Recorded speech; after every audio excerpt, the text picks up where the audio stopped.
Rob Johnson's talking to Bill Drysdale, and we're doing a little tour of the train station.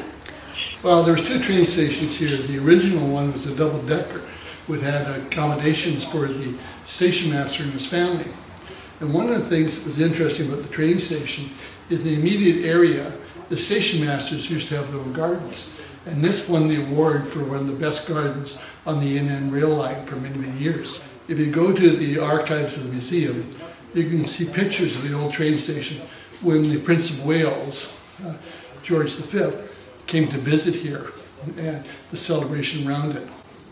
But that train station was very important to the community because it was the main means of communication and travel, because people didn't have cars and it was too far to ride horses to Nanaimo. So the people of Ladysmith would catch the train to Nanaimo for special events and other aspects.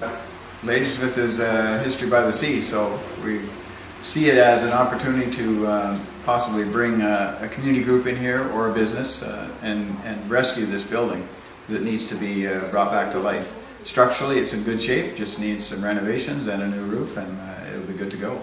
Right, so structurally the main thing is the roof?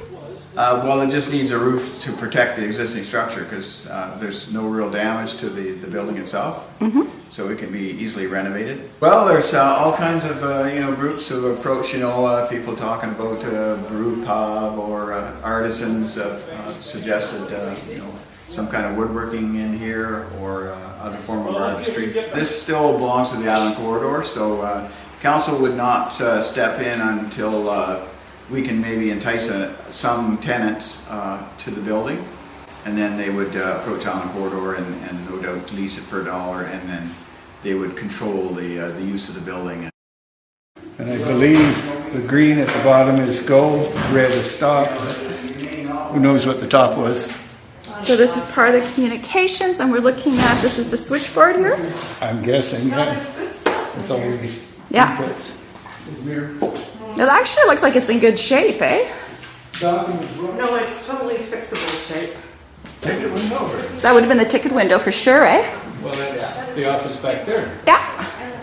So we could come here, or buy your tickets here and sit down. I would say that was the original ticket window, because when I came down here in the 90s to first do this, there were benches. You can see one of the benches right here. Those benches were still there? Yeah. And then after we did our paint, vandals broke in and threw all that paint around. And this is the waiting room, women's washroom, men's washroom. This is the administrative section in here. Yeah. And then on the back side was the freight handling for the trains bringing materials in and out of town. And if you take a look at some of the schedules, I think there was a train coming through here about every hour. One important aspect is the warehouse at the back of the building is attached here. You had your office, you had your waiting room for the passengers, but freight was very important. And that had a good, big, secure, safe storage area that hopefully can be used in the future. Our present museum are running out of space that are secure to keep things from being disappearing. Right. The museum has to turn down a lot of interesting things that have no space. Right. And the industrial heritage preservation, when they leave things out, metal thieves steal it. So that's really important from my perspective. After years of sitting idle and abandoned, it would be wonderful to see Ladysmith's old train station back in use, a vibrant part of its future as it was its past.